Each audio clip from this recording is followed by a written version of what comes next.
صبح بدا من طلعته.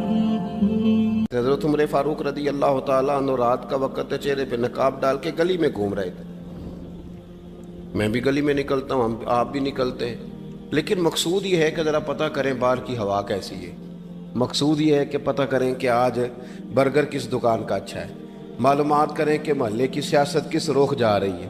وہ بھی نکلتے تھے، لیکن مقصود یہ نہیں تھا. مقصد سمجھ گئے تھے نا، وہ اس لیے نکلتے تھے کہ پتہ کروں کوئی دکھی تو نہیں، کوئی تکلیف میں تو نہیں، کوئی آزمائش میں تو نہیں.